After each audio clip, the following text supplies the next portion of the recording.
everybody. Welcome to Zone Defense. We talk all things NBA and NFL. Be sure to follow us on Spotify, Zone Defense Podcast, on Twitter at Zone Defense Pod, and smash that subscribe button down below because it really helps out our channel a lot. Also, let us know if you think Von Miller will be a good fit with the Rams and if the Texans will regret not trading Deshaun Watson. Today, we'll be doing our Week 9 NFL game picks. How's it going, Roman? I'm good, Drew. Like you mentioned, Von Miller got traded. We'll talk about that further in news and notes, but a lot of big stories to talk about this week, amongst other things. And in terms of the pick'em, Chris is not here with us today. However, he is further into the cellar in a week where he needed to catch up to us too. He fell further back, so he put his picks in the doc, obviously, and we'll go over those as well. But I'm excited to talk about another week of football with you. Yeah, it was a really tough week for the pod as a whole. I think probably the worst week we've ever had for the pick'em over the last two seasons. You and I were just over 500, 8-7. Chris was way below 500, 6-9. I don't remember us having a week ever be that brutal. Obviously, overall our records are still pretty impressive. I would have to say, but tough week for the pod. There's a lot of upsets. The Jets being the most notable of those. But yeah, like you said, unfortunately, Chris is not able to be with us tonight, but he obviously put his picks in. We got his fantasy picks, so he'll still be here in spirit. And I know you and I will be able to carry his load, no problem. But how about you start us off with the news and notes here? Yeah, for sure. A lot of injuries and a lot of interesting storylines, as I mentioned earlier. First of all, notably Derrick Henry. He came out and he came back in last week's game versus the Colts. I mean, it didn't look like anything was serious. However, he did come out after the game that he broke like a bone in his foot or something. It's going to require foot surgery, and unfortunately, though, he's not officially out for the season, but he is out 6 to 10 weeks. So, in terms of fantasy, you might be able to get him back for the fantasy playoffs, but just good news in general for the Titans that they will get him back at some point, potentially. And pertaining to that, they actually did made some free agent moves, picking up the old reliable Adrian Peterson out of free agency. We'll see if he gets some action. I expect him to share the workload with Jeremy McNichols, who was previously the backup for Henry. So that's a two-man duo that they're looking at right now in Tennessee. Obviously, they're a lot less dynamic than with Derrick Henry on the field, obviously. So I personally think Tennessee is still going to win the division, but it'll be interesting to see how different they look compared to with them without Henry. But the next player, Kyler Murray, took a lot. Like they lost with the Cardinals against the Packers on Thursday Night Football last week. However, towards the end of that game, he did have an ankle injury. He was questionable for this week, and originally reports saying that he might miss at least 1 week, maybe two. But it looks like he's trending the right way. He could very well play this week. Um, I wouldn't be surprised if he did play. Next is Jameis Winston on another brutal injury. He'll be out for the year actually with an ACL injury, a very awkward tackle. It's very unfortunate. But Trevor Siemian came in after that, after he got hurt, and led them to a win against the Buccaneers. They are getting Taysom Hill back likely this week, so Taysom Hill going to be stepping up into the quarterback role. And we kind of saw what he did last year with the sample size of games, and he did fairly well. So it'll be interesting seeing what he can do. Dak Prescott, he did not play last week on Sunday Night Football. Cooper Rush played hero for the Cowboys in the victory. But it looks like he'll probably play this week. He was dealing with a calf injury, but it looks like he'll be good to go this week. Sam Darnold, he is very unlikely to play this week.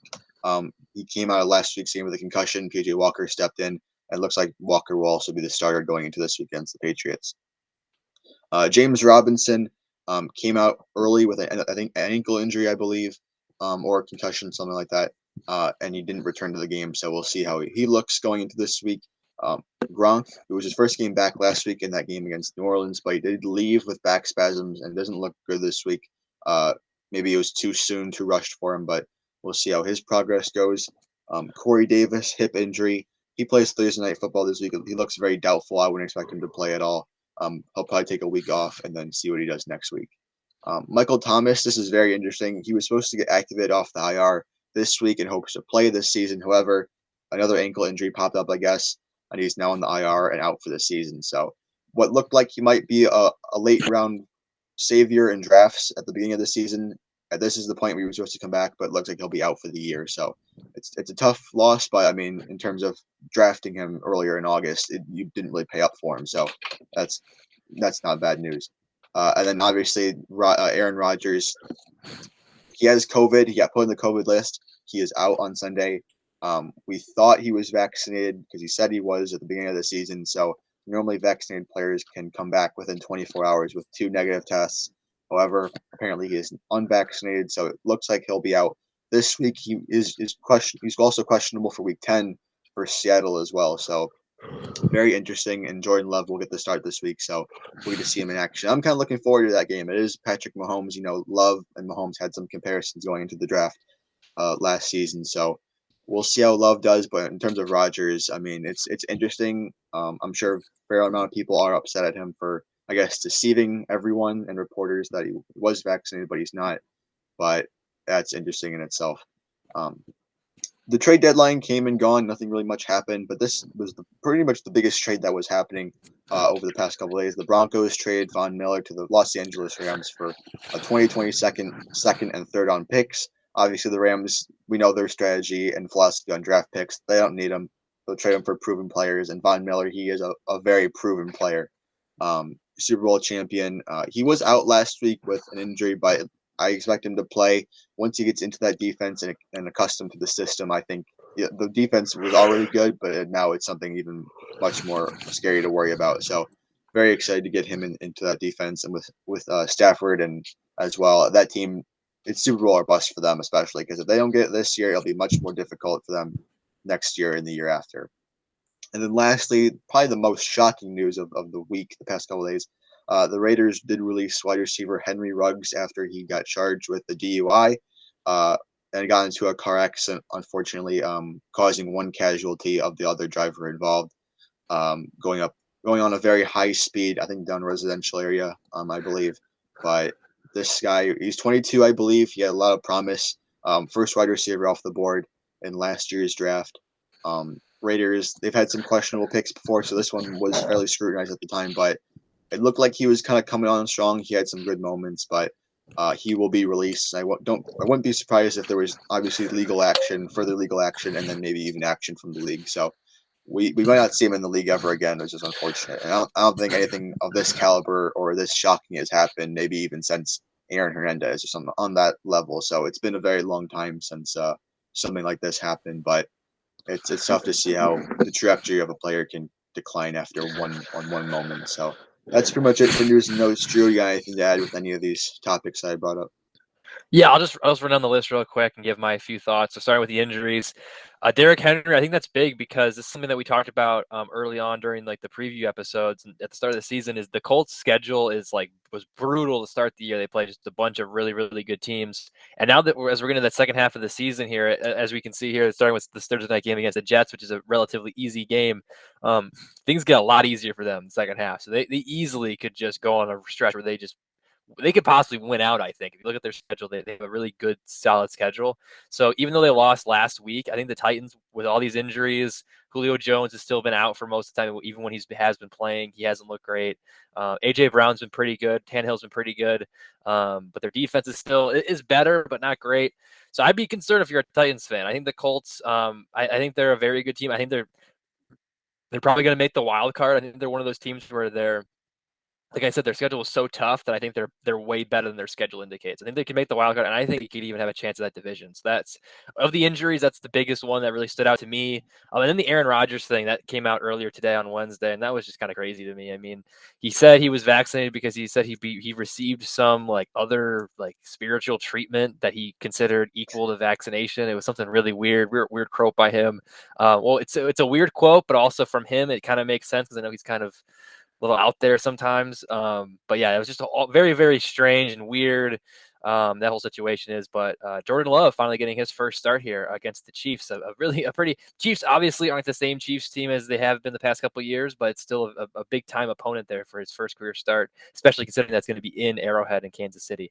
Von Miller, I think it's a great move for the Rams. They're definitely going all in, so it'd be curious to see if they win a championship and then they just fall apart here in 2 or 3 years with no draft picks, how that will, I've never really seen this kind of approach before. At least it's been a while. So that'll be interesting to see how that works. If they don't win a championship this year, next year, it's going to really blow up in their face, I feel like. And then Henry Ruggs, I mean, first of all, just thoughts and prayers go out to the family and the involved with the one casualty, as you mentioned. And Henry Ruggs, I mean, he's Mm-hmm. just what an idiot. I mean, they also said he had a loaded gun in the car as well. I think his car was going. I believe it was 157 miles per hour. I think that was what they clocked him in at, and he was like way above the alcohol limit. So obviously we like to stick to football here on the show, but that's just a really tragic incident. And in terms of the football perspective of it, like you said, I wouldn't put the Aaron Hernandez thing was definitely a lot worse than this, so I wouldn't say Yeah, that right, right. it's on that level, but it's still very, very bad.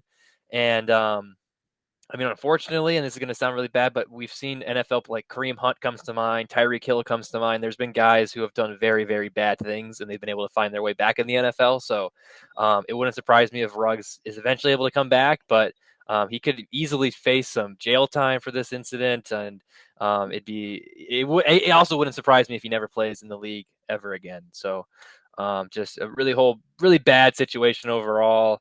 And as you said, it's a real big downturn because he was, like you said, the first pickup, first receiver off the board, just in the 2020 draft. Had a very disappointing rookie year, and this his sophomore year though I felt like was going in the right direction until now. So again, Joe, just thoughts and prayers go out to the family and involved with the casualty in that accident. But that's all I had for the news and notes. Unless you have anything to add, we can jump into the pick'em if you want.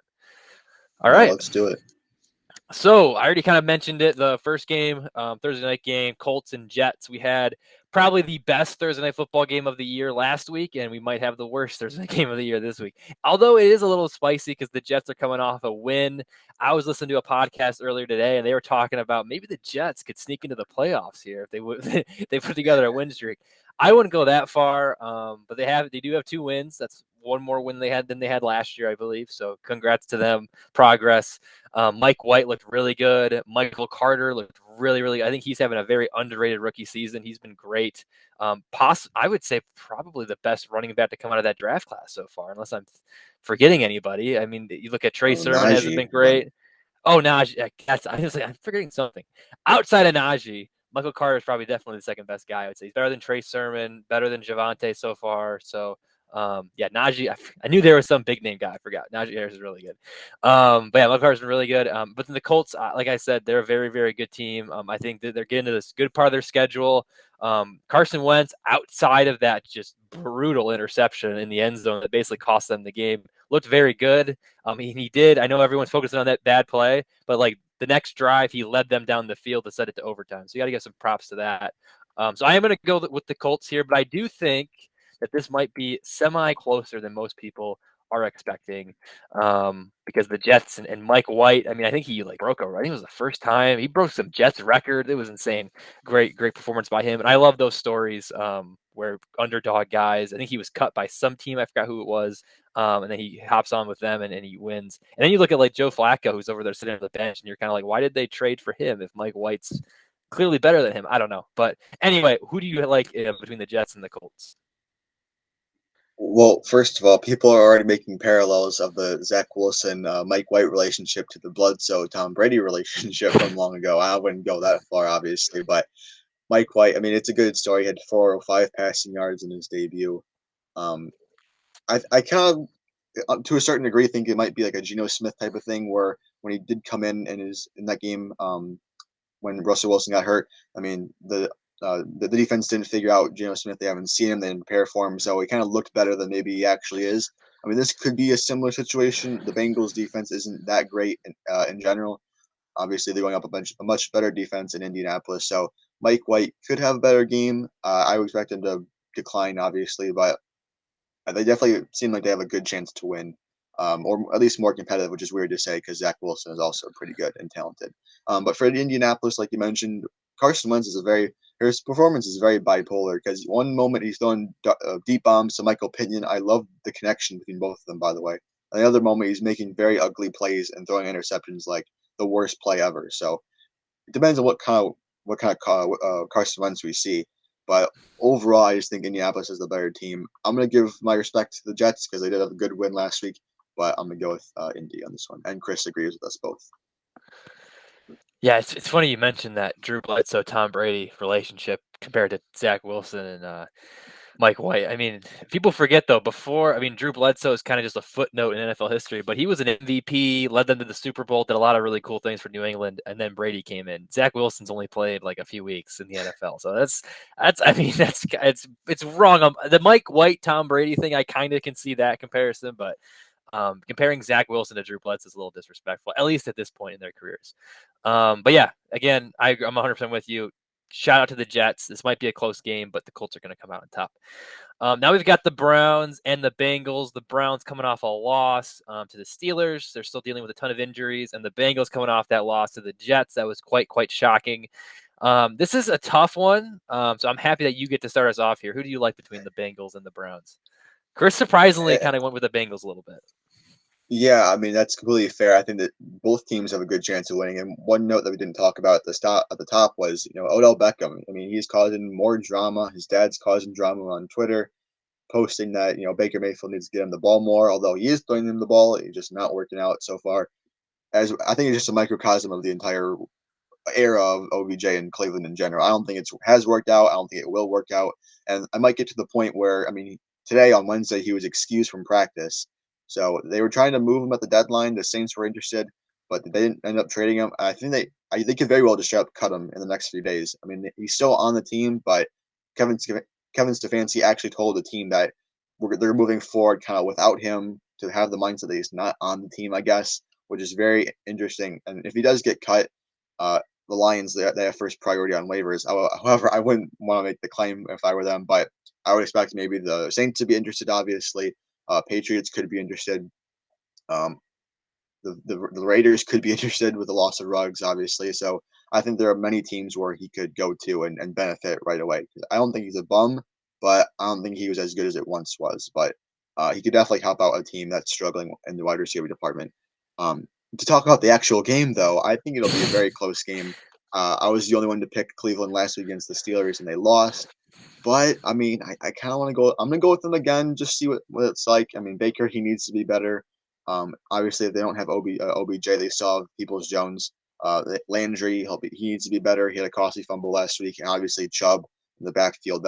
That's tough to beat, as well as the defense. So I think Cincinnati could definitely win this game, but I'm gonna go with Cleveland as well. I am going to go Cincinnati. Probably a dumb pick. You're probably going to make up some ground on this game, but I don't know. I think they're a very good team, and they just had a bet. I think they maybe were riding a little too high, and they just came in and they thought, "Hey, we're the Bengals and we're awesome now." And then they dropped a easy win against the Jets last week. And then they maybe get a little more edge here, going home against a division rival, and maybe come out on top here because I think they are a very good team, but they're still very young. They're still very inexperienced. I think they might have just got caught off guard last week, and they can rebound here. And the Browns, all their injuries and all their banged up guys still concern me a little bit. And the OBJ stuff, I don't know. The thing with his dad too, with like the video that he made like a Mm-hmm. mixtape of like all his the times Baker Mayfield's overthrown OBJ. That was bad. So it's when you get into these kind of hairy situations, it's like that's not great. So and as you already mentioned, he was stepping out of practice. It's all this crap. So I think it's hate to say it, but it's same old SOB, same old Browns. So um, yeah, tough scene there for Cleveland, but I think it's gonna be a close game. But and I'm glad you mentioned the OBJ stuff too, because I am very curious to see where he ends up because I mean we had the same conversation last offseason though, and he's obviously still in Cleveland. Um, but yeah, it'll be interesting to see if he gets on another team and if he's still even got anything left in the tank. That'll be very curious to me to see because we see like Julio Jones. The big thing was with him was it's because he's stuck in Atlanta and he's been even worse in Tennessee than he was in Atlanta. So interesting to see how the whole situation will unfold. But anyway, let's move into the next game here: Denver and Dallas. Dallas, as you already mentioned, coming off that win with Cooper Rush against Minnesota in prime time. Very impressive win for them. Amari Cooper finally had a really big game as well. And the Broncos coming off just a disgusting win against Washington. But hey, a win's a win. In my opinion, this is an easy pick. Like you said, Dak is probably going to be back. And even if Dak doesn't play, we saw last week the Dallas can still come out on top, even without their star quarterback. I'm going with Dallas. I think Denver's not a good team. And I also heard some rumblings as well about like how Fangio, their head coach, is probably going to be gone because I guess he was very in favor of not getting rid of Von Miller. And then obviously the new GM there in Denver, I can't think of his name off the top of my head, I got think rid it's of Von Miller. George Yeah, Payton. yes, got rid of Von Miller obviously, so there's some disconnect there. So I think there's starting to be some little turmoil there in Denver, and I think it carries over into this game. And Dallas will find a way to win it. But they'll be 8-1, which is really really impressive there for. And then it would that'd be their eighth win in a row too, because the only loss they had was on opening night against Tampa Bay to start the year. So very very impressive for Dallas. They're really running away with the division. But I see you already put them there. Do you have anything you want to add for this one? Yeah, I mean, I like what you said about whether they have Dak or not. I think if they have Cooper Rush on the field, they still win. For Denver, we were calling them out weeks into the season. I mean, they had the easiest 3 game stretch to begin the season, so we didn't see past it. We didn't overreact. I don't think they're a good team. Um, but yeah, this is a game Dallas should win, and they've looked very impressive. I mean, people are calling them the team to beat in the NFC. I think they're close to that point, but they're certainly going to win the division, obviously. But then after that, they're contenders for sure. Yeah, it's weird to try to figure out who the team to beat in the NFC is. Dallas is definitely there. Green Bay's there. Arizona, I feel like everyone's getting off the Arizona bandwagon all of a sudden because they lost one game. Everyone's, oh, they're frauds, and I'm surprisingly, Mr. Fraudnell himself, me is like, I don't think so. Let's pump the brakes a little bit. But it's a very very interesting scene there at the top of the NFC because you don't really know who's. I feel like all the division races are kind of settled, but we don't know who like that top team is. So be interesting to see that. What's not interesting is this next game. Two just brutal one-win teams, Miami and Houston. Um, I don't even know what to say. Roman, who do you think who do you think's going to win this matchup? I don't really have much to kind of lead it off with. Well, maybe this game Tua comes up with a chip on his shoulder. Obviously, he was in talks to get traded to Houston. Little non-revenge game, revenge game. I mean, this team could have seen the quarterback swap. Obviously, Deshaun Watson, like you mentioned, did not get traded. But Miami probably would have been the preferred destination. Miami didn't pull the trigger. But I think Tyrod's going to be better. I mean, they had a little comeback, or Tyrod didn't even play last week. I think he might play this week, actually. But Houston kind of a little comeback. Not really against the Rams. I mean, they're down 31, 38 nothing and brought it back to whether a 16-point game. So they did score a little bit late. I think Miami's going to win this game. I think they have the weapons to win on offense. Um, I was out on Miami to begin this season, but I still think they can be better. I think with the right weapons and with the right defense, I think they could be better than this year, and then kind of similar to what we thought of last year. Yeah, I I agree there, and I think another big thing for Miami is that the fact that this Deshaun Watson nonsense, and there's been some, we don't have to get into that, but there's been some apparently like their owner was trying to like have a dinner with Deshaun Watson as well, all this stuff, and then they got canceled, and then there was like no he can't, all this drama, and then just you think of the impact that can have on Tua, who's actually been relatively good this year. It's just it's a nightmare for him. So now I think the fact that that's kind of in the rear view, at least for the next few weeks, they can focus on Tua. All their attention's there. Can have a really big week. So I'm also with you. I think Miami is going to win this game. Um, even though Houston, they might be worse than the Lions, and I can't believe I'm saying that. But they're a really really bad football team. But anything else you want to talk about there, or No. yeah, okay. Um, this next game too is not that spicy. Atlanta, New Orleans. Atlanta, I mean, they're technically in that uh like wild card mix, I guess. But their loss last week did not help their chances. Kyle Pitts, I was talking him up like he was like the next best thing, and he had a dud of a week last week. And the Saints looked really, really good. As you mentioned, Taysom Hill should be coming back. Even if he isn't, Trevor Siemian looked like he could still be maybe that guy for one more week, especially against a brutal Atlanta defense that are going to be at home in New Orleans. And the Saints, I mean, their defense is really good. As much as I like the Falcons and I've weirdly been on their bandwagon, even though they probably aren't even going to make the playoffs, give me the Saints in this matchup. Well, the bigger issue for Atlanta, and something that we didn't mention at the top either, was Calvin Ridley being out for an extended period of time. He obviously missed the game in London 3 weeks ago due to some personal issues. Then they were on the bye, and then last week he was out, and then he announced that he will be out maybe for a further period of time. So who knows when he comes back? I mean, Atlanta, I wasn't expecting much from them this season, but having no Ridley as well, that really tanks their season quite a bit. And then for the Saints, I expect them to roll in with Taysom Hill, a quarterback who actually started both games against Atlanta last year and did fairly well. So I think New Orleans can roll through them pretty quickly in this game. Yeah, I mean, I think there's definitely a world where Atlanta wins because they seem like they're always able to be competitive for the most part. But at the same time, I think New Orleans, their defense, I think, is very, very underrated for the most part. Um, Okay, next up we got the Raiders and the Giants. I'm kind of surprised that Chris put the Giants down. I'm going to be honest with you, because the Raiders obviously they don't have Ruggs, but it's not like he's a massive part of their team. I think that's safe to say. I think for Hunter Renfro, I think in a weird way is their wide receiver one, along with Darren Waller. Josh Jacobs should be back and healthy for this game. Kenyon Drake's been pretty good. Derek Carr's been out of his mind, and they were able to overcome some turmoil last year, or not last year, a few weeks ago with John Gruden firing. That I think they can overcome anything. But maybe you're going to shock me too and pick the Giants here. Who do you like here? Correct me if I'm wrong. I mean, I think Vegas has won two in a row, and I think maybe people are forgetting about them just because they had their bye last week. Um, they should be getting Waller back this week, though. I mean, he was out 2 weeks ago. Um, whether they have him or not, I'm still taking Vegas. I mean, for the Giants, they looked kind of all right against the Chiefs. They should have won probably that game. Saquon, I don't think he'll be playing this week again. Kenny G, he needs to step it up. Shepard got hurt. Tony got a little banged up.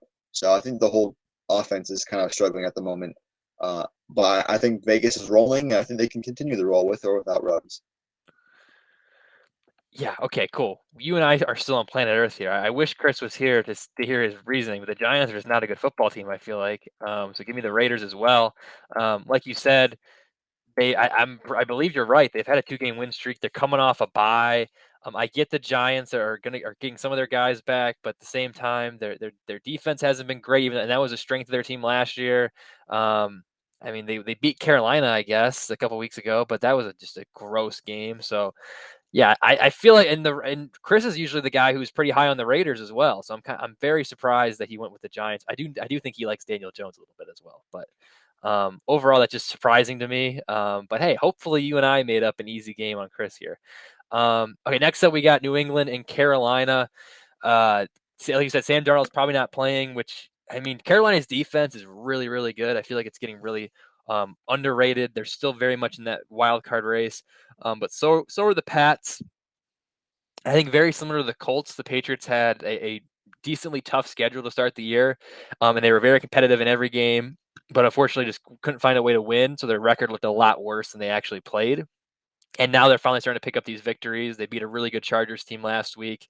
So for me, it's an easy pick. I'm going with the Patriots. I think the Panthers are frisky. They're going to be in that NFC wildcard hunt for the rest of the year. But unfortunately, even though I am the president of the Sam Darnold fan club, I don't think he's the answer at quarterback, especially when he's injured already.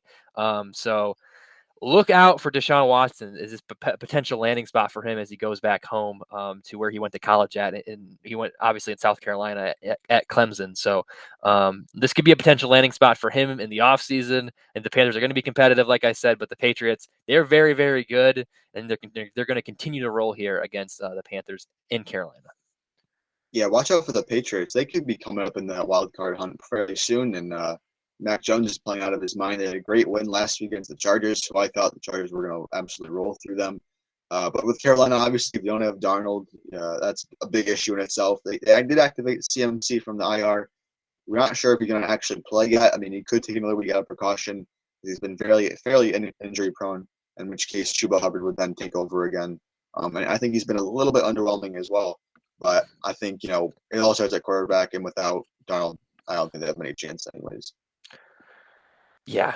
Um, and even like I said, even if they have Darnold, the Patriots have spent years just dismantling Darnold twice a year when he was playing for the Jets. So Mm-hmm. Belichick knows Darnold inside and out. So Who would have been seeing ghosts that game too? yep. um, I still can't believe I bought a Sam Darnold jersey. Not one of my best purchases, that's for sure. But hey, well, in a few years, I can show my not in The several years, I can show my kids, hey, look, your dad was an idiot and bought a the, Sam Darnold jersey. the golf one isn't looking good for us either. Yeah, that's true.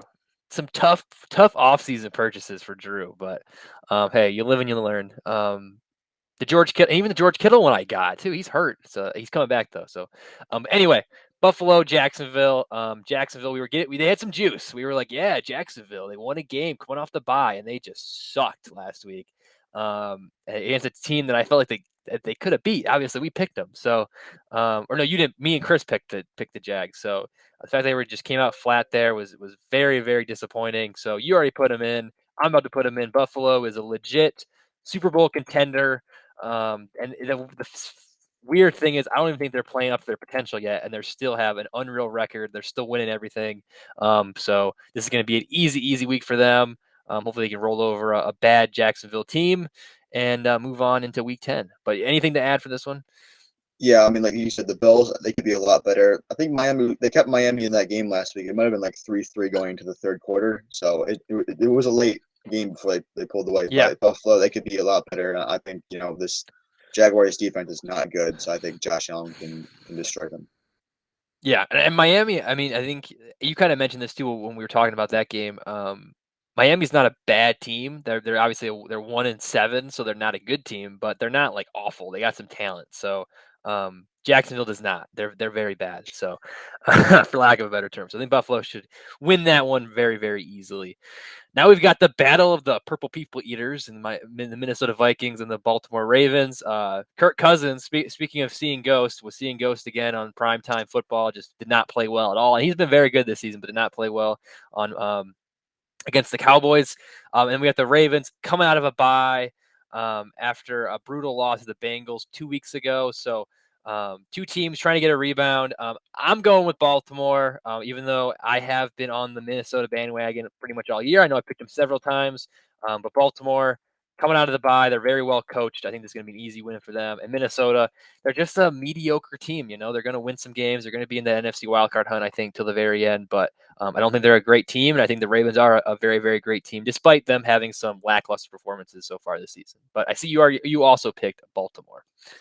Yeah, for Minnesota at least, I mean, they came in kind of an underrated team. I think many people thought they could contend for the wild card spot, but not if they're going to keep playing like they did last week against a Dallas team that they probably should have beaten.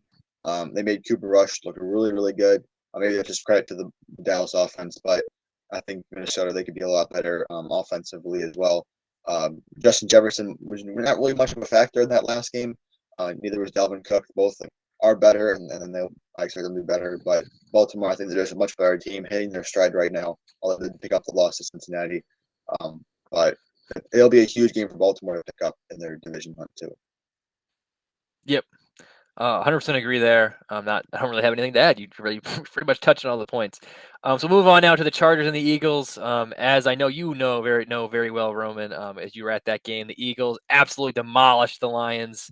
That was just unbelievable. And the Eagles were definitely the worst team that the Lions had played all year, and they just demolished them. But shout out to the Eagles.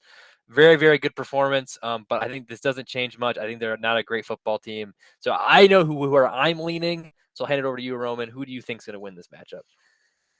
Yeah, both teams coming off of very opposite performances. The Chargers, as I mentioned earlier, they probably should have beat the Patriots. I wanted them to beat the Patriots, and they didn't. Philly, they just I don't really know how to explain that performance. It was just more so on the Lions being really bad than the Eagles actually being very good, especially since they had the two-man front of Boston Scott and Jordan Howard. Geez, what are we in 2015? That's nuts. But I Chris went with the Chargers. I'm going to have to agree with him. I just think the Chargers have much better talent across the board. And Philadelphia, I'm not going to get overexcited because of that one game. And I don't think many people should either. I agree. Philadelphia, great win. It's also crazy if you look at their point differential. They have like a really good point differential. But that's just because they blew out the Falcons in week 1 and they blew out the Lions last week. So their point differential is like really good, but their record's terrible. So I still don't think they're a great football team. I think the Chargers, despite their loss last week to the Patriots, are a very good football team. I think this definition of a bounce back game for the Chargers. So I'm expecting them to win pretty convincingly, but you never know. The Eagles aren't the worst team in the NFL. They could maybe surprise some people, but I think it's the Chargers game to lose pretty easily. Now we've got Green Bay and Kansas City. Man, I definitely would have picked Green Bay a few hours ago before the Aaron Rodgers news broke. Because they look really good. They're firing on all cylinders. They obviously beat Arizona last week on Thursday Night Football, and the Chiefs, despite beating the Giants on Monday night, are just not. Patrick Mahomes still look bad. Their team it's just weird. They just look like a normal football team. They just suck, which is weird because how good they've been. But I still think I mean, this could be maybe the Jordan Love game, I guess, but he didn't look great when he played against the Saints in week 1. When Aaron Rodgers, or when they just sucked, when they sucked and they threw Jordan Love there in garbage time. He didn't look amazing. So I'm going with the Chiefs, even though I think it would be a great story if somehow Jordan Love went out there and beat the Chiefs in Kansas City, that'd be awesome. But I don't know. Like I said, I think the Packers have an overall better team, but because of that quarterback issue, I still got to go with the Chiefs. And maybe this is the thing that the Chiefs need to kind of get back on track, because even though they won last week, it was not a good performance against a very bad Giants team. Yeah, I completely agree with you. If Aaron Rodgers was playing in this game, I would have taken them as well. But all three of us take the Chiefs in this game. Jordan Love, obviously, it'll be interesting to see what he plays like in his starting debut.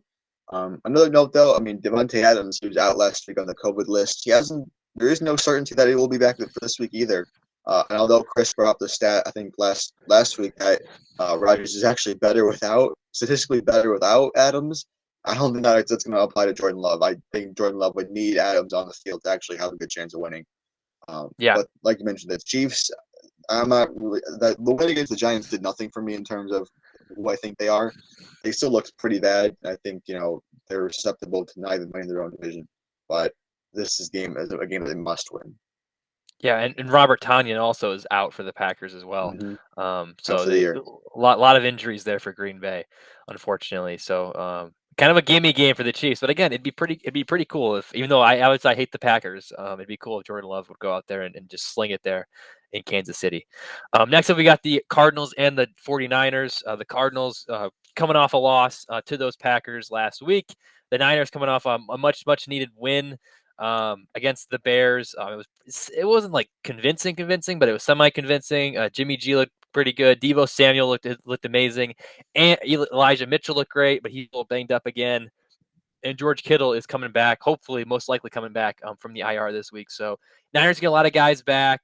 Even though the Cardinals lost and Kyler Murray's banged up, I still feel like they're overall the better team. And Chris obviously thinks the same thing. But Roman, who do you like in this game? Yeah, this could be very interesting. I mean, Niners, they had a great week last week, and like you mentioned, Dino and Elijah Mitchell are dinged up to start the week. I expect both of them to play. Arizona, as I mentioned earlier, Kyler Murray is on track to play. AJ Green and DeAndre Hopkins are also dinged up, so that's something to very much monitor as we go along the rest of the week. Last time these two teams played, it was with Trey Lance, so with Jimmy G, and I think it could be a very different game. Niners at home. Last time these two teams played, I was the only one who took the 49ers, I believe. And I think this could be the case again this week. I'm taking the Niners again, hopefully get a shot at redemption. I think they'll be much more prepared for this game. Arizona coming off a loss. And with those injuries, I think they'll be very crucial if they don't have those guys for them.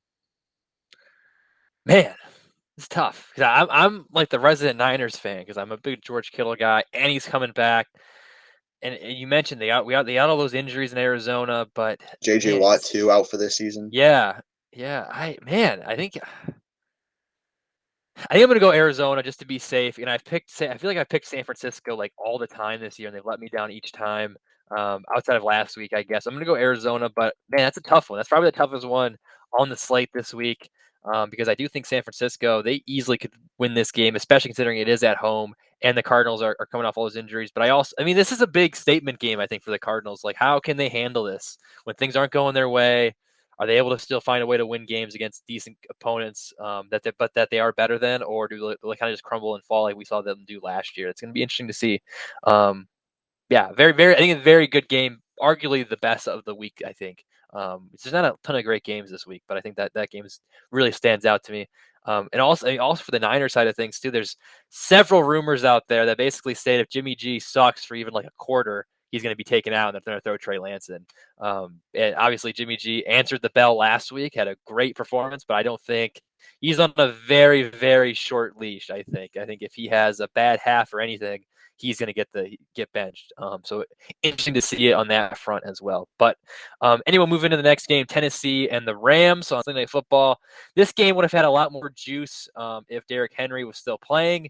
It's still going to be interesting because the Rams obviously are very good and then they added Von Miller. The Titans, is going to be interesting to see how they handle that with their new backfield with Adrian Peterson. So a lot of fun stuff to watch here, but I do think it's the Rams game to lose. I think they might be the Super Bowl favorite, to be honest with you, even though obviously they're tied with the Cardinals there at the top of the NFC West. But I think they just look really good this year. The Titans are dealing with a lot of crap. They've been very up and down all year. So I think this might be a big win there for LA, and I see you agree, Roman. Yeah, I'm still very intrigued in this game. I mean, this is just kind of a matchup of two teams who don't obviously play each other. It's the 4 year difference, obviously. I like these two teams a lot.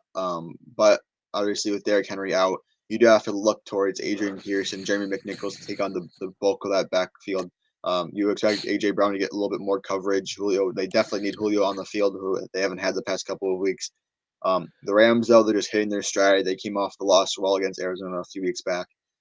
No concerns really whatsoever for them. Um, they are at home. Another primetime game for Stafford. So another moment to see what he does on primetime. I think he's the leader for I guess odds of MVP. I think at the moment I think he's pretty close to it. So deservedly so. And I think Cooper Cup is having a record-setting year. I think he's on track to beat Calvin Johnson's record for most receiving yards in a season. So that's a very odd that you think about, but obviously the common denominator is Stafford. So of course, it's gonna happen. Yeah, I'm glad we haven't really talked MVP much on the show. I'm glad you mentioned that with Stafford because it makes you think like who is the front runner in the clubhouse for the MVP race? I guess it's got to be him, right? I mean, Kyler, not really. I mean, I don't know. Aaron Rodgers, but he's out. It's weird I don't even know.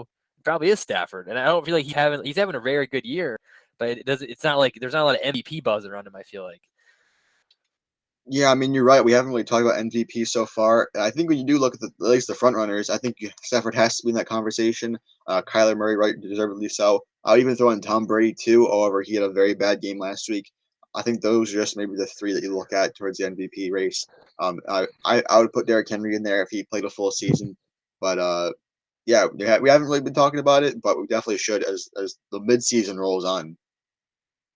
Yeah, we'll have to wait and see. It's definitely it feels like by this point of the year there's like clear front runners, and this year there just isn't that many guys. I feel like, but there's probably bound to be somebody that pulls away there in the second half.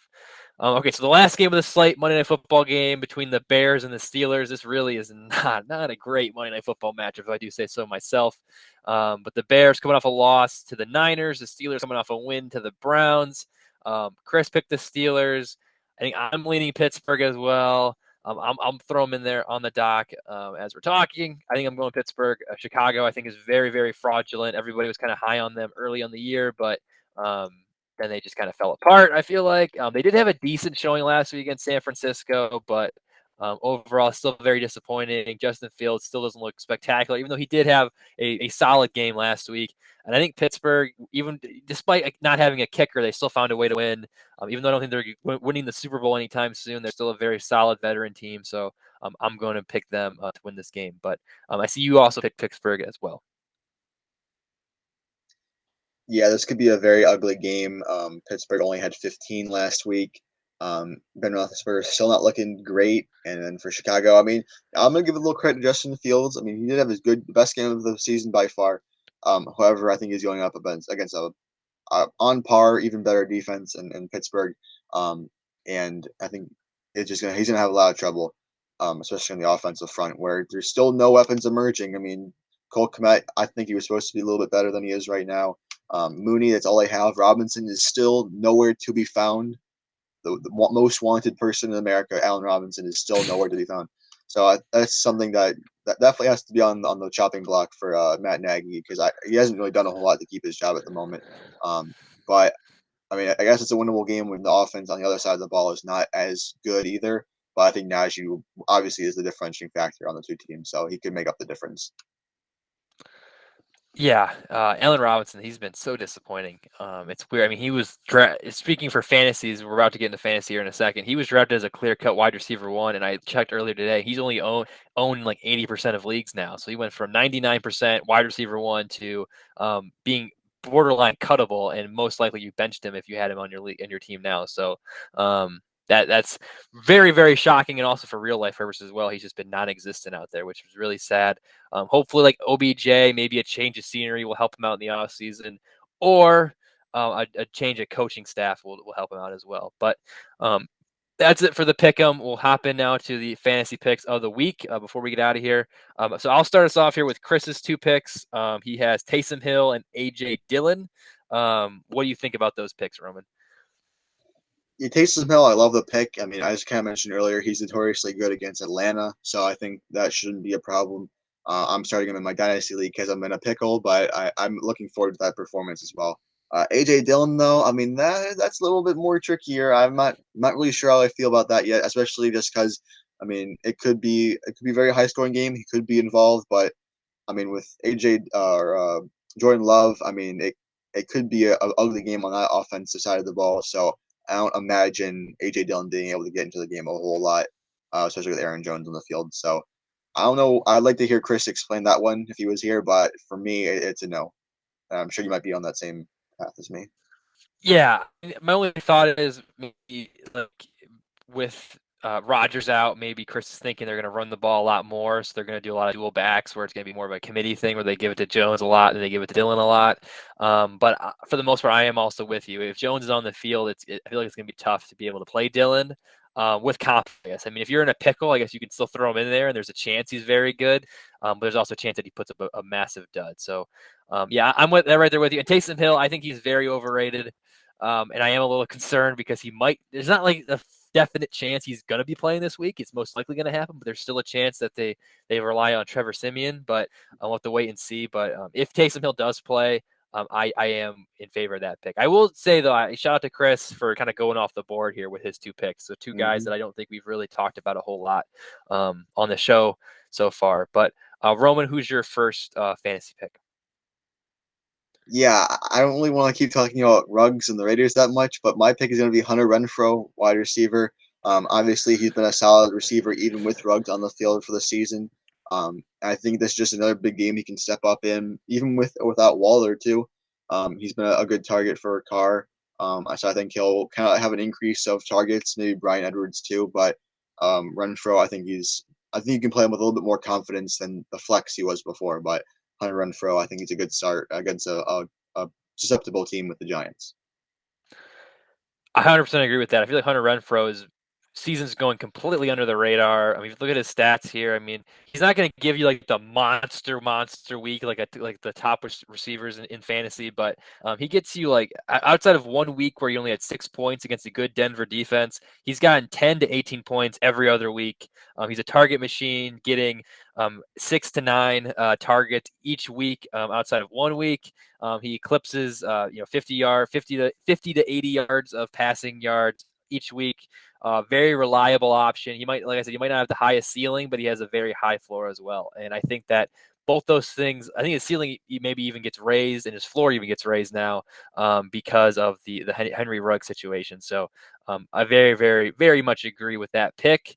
And there's a good chance you've been able to just kind of hang on to him on your bench if you do have him. So now you're able to kind of throw him in there if you got some guys on bye or whatever's going on, and be able to kind of play him with some confidence, like I said. But yeah, I love the pick. So I'll hop into my pick. This is a guy that I actually briefly mentioned earlier on, and I told you at the beginning of the show, I did do this last week, and it bit me right in the behind, where I picked a guy, a rookie, in fact, who was very good the last few weeks. Feel like it was going under the radar, and Kyle Pitts had a difficult matchup, blew up in my face.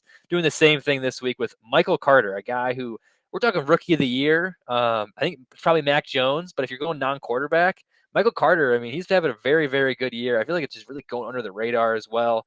And specifically for fantasy because he's super dynamic in the rushing game.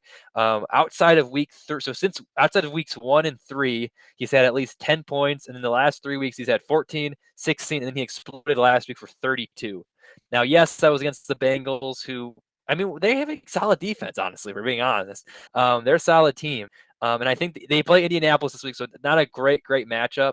But he's been on such a tear recently, and I think they're going to be down in this game, so they might throw the ball a lot. And as we saw last week with Mike White, him and Carter clearly have a good connection, and Corey Davis is probably going to be out again this week. So I really like Michael Carter. Obviously, it is the Thursday night game, so there is some issues and maybe some uncertainty with that. But overall, I really like him as a solid play this week and for the rest of the season. No, I was actually going to consider making Michael Carter one of my picks as well. Obviously, since the Thursday night game, don't put him in your flex. Make sure you put him in your two RB spots so you aren't locked in the flex position. But you're right. Carter did have his breakout performance, I guess, although he's been very fairly consistent, as you mentioned. The only thing I would like to mention though is that Tevin Coleman was out in that game, so who knows what the committee will look like when he does return. However, I think Carter has safely earned the position going forward. And I guess to also give you some more confidence about Michael Carter, I mean, even his understudy, Ty Johnson, former Lion, he also had a fairly good game. So in the receiving game, he had a touchdown himself. So maybe just because of all the points they scored, who knows what kind of points they'll score this week. And I don't think they'll have the confidence of scoring 30 plus every week as well. So there could be a little bit more question marks for Carter in that entire backfield. But Carter, he was some people called for him as like a late season league winner. This might be the game where he can prove it to people. So I like the matchup, or I like the game entirely. So um, no, I'm good with Michael Carter in their lineups too. Awesome, awesome. Like I said, he's really going under the radar. So I think I wanted to give him a shout out. He's probably gonna put up a dud this week, like what happened with Kyle Pitts last week. But we'll have to wait and see.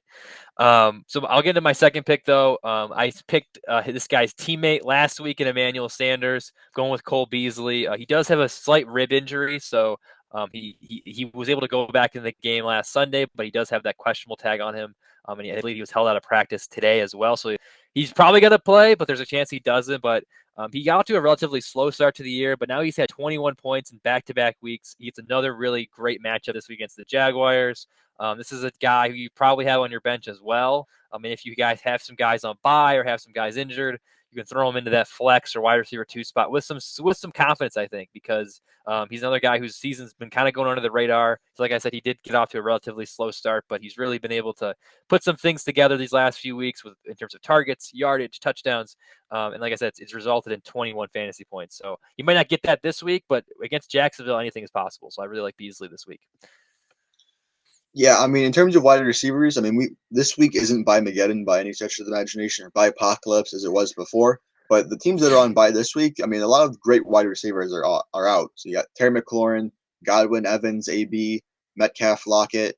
Uh, those are some great receivers that were solidified in your lineup week after week after week. So you have to look towards the depth a little bit, or free agent wire, and your bench. So I think Beasley could be a good start here against a bad Jaguars defense. Obviously, you called for Sanders last week. He had a dud. I think he was like zero exactly. Not to bring that up again, but uh, I think Sanders and Cole Beasley can also do good this game as well. So uh, I like to pick against Jacksonville. So I'll start him with some confidence this week.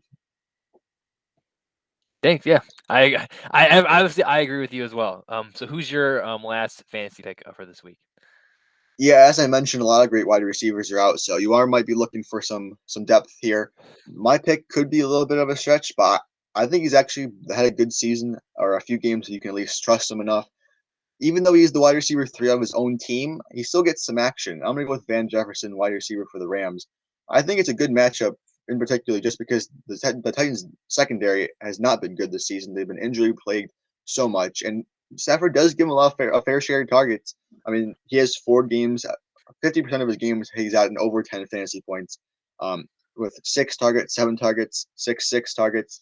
Um, he's doing it without touchdowns as well. I mean, he normally gets that one big play, so I don't think he's touchdown dependent by necessarily it means, but Stafford does give him a fair share of targets outside of Cooper Kupp, outside of Robert Woods. He's kind of been their deep threat guy as well, and even with the loss of Deshaun Jackson, I think that gives him more opportunity for targets on the field. So this could be a game where it could be a ground and pound. I think, as we already talked about, the Rams I think are going to win.